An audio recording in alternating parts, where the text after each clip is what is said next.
आज का हमारा कौन सा टॉपिक रहेगा? क्लास 12 केमिस्ट्री, जिसमें आपको विलयन की सांद्रता चल रही थी। तो इसमें आपको मोल प्रभार निकालना हो तो देखो, सबसे पहले इसकी परिभाषा की बात करें तो यहाँ पर देखो, किसी विलयन के कुल मोलों की संख्या में दिए हुए पदार्थ के मोलों की संख्या को क्या कहते हैं? मोल प्रभाज कहते हैं। ठीक है। उसके बाद देखो, मोल प्रभाज निकालने के लिए आपको देखो क्वेश्चन किस तरह पूछेगा। इसमें एक्स ए पूछेगा और एक्स बी पूछेगा। एक्स ए निकालने के लिए फार्मूला देखो, यहाँ पर एक्स ए बराबर एन ए बटे N A plus N B. X B निकालने के लिए एन बी बटे N A plus N B, ये फार्मूला आपका है। तो देखो, एन ए निकालने के लिए आपको भार पता होना चाहिए, अणुभार पता होना चाहिए, मोल पता होना चाहिए। मैंने आपको 2 मिनट के वीडियो में आपको अणुभार निकालना बताया है, तो वो वीडियो देख लीजिएगा। तो उसके बाद देखो, भार को हम किससे डिनोट करेंगे? डब्ल्यू ए, और अणुभार को एम ए।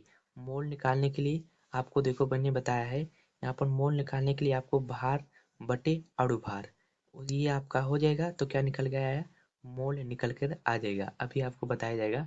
तो देखो, सबसे पहले यहाँ पर देखो क्वेश्चन क्या लिखा है। यहाँ पर देखो, 60 ग्राम यूरिया को 180 ग्राम जल में घोल दिया गया है। प्राप्त विलयन को मोल प्रभाज एक्स हुआ एक्स बी ज्ञात करने को बोला है। इसमें आपको एक्स ए निकालना है, उसके बाद एक्स बी निकालना है। तो बहुत सिंपल है, ये बात आपको पता होना चाहिए। यहाँ पर अणुभार आपको पता होना चाहिए। देखो, यहाँ पर सबसे पहले देखो यूरिया का अणुभार। यहाँ पर देखो यूरिया का अणुभार क्या होता है? पर देखो 60 होता है। उसके बाद यहाँ पर जल का अणुभार कितना होता है? जल का अणुभार यानी कि H2O का क्या होता है? 18 होता है। क्या होता है? 18 होता है। ये आपको पता होना चाहिए। ठीक है।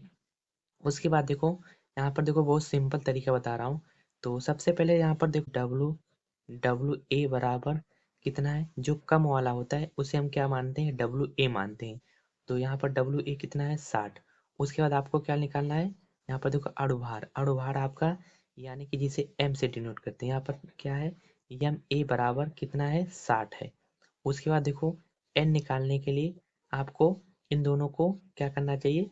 ठीक है, बटे में कर दो। देखो, यहाँ पर मैंने फार्मूला लिखा है, डब्ल्यू ए बटे एम ए। तो क्या निकल गया है? मोल। तो यहाँ पर जब इनको भाग देंगे, यहाँ पर देखो 60/60 बराबर, काट देंगे जब इसे, बराबर क्या आ गया? एक। एक आपका क्या निकल के आया? मोल निकल कर आ गया।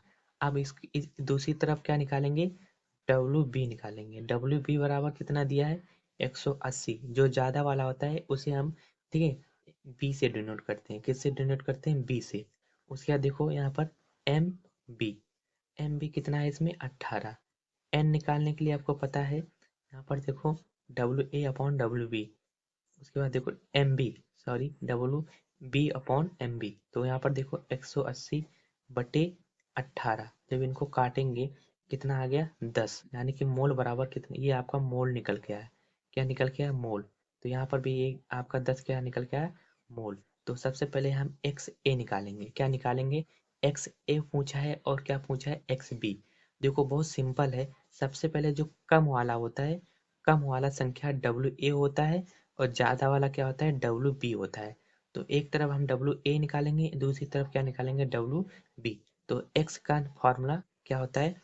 देखो, एक्स ए बराबर यहाँ पर देखो एन ए बटे N A plus N B, इसी फॉर्मूले पर रख दो, आपका एक्स ए निकल जाएगा। तो देखो एन कितना निकल के आया? एक निकल के आया, बटे, उसके बाद यहाँ पर फिर से दोबारा क्या हो गया? एक, प्लस एन बी कितना है? एन बी आपका यहाँ से 10 निकल के आया है। एन बी कितना है? 10। जैसे हम करेंगे यहाँ पर एक, इन दोनों को जोड़ेंगे क्या हो जाएगा? 11। इसे भाग देंगे, कितना निकल के आया आपका? ठीक है, 0.09। ये आपका क्या निकल के आया? एक्स ए निकल के आया। ये आपका क्या हो गया? एक्स ए निकल के आया। अब एक्स बी निकालने के लिए फॉर्मूला देखो, यहाँ पर देखो एक्स बी निकालने के लिए एन बी बटे N A plus N B. तो यहाँ पर हम यहाँ पर एक्स बी निकालेंगे। क्या निकालेंगे? X B.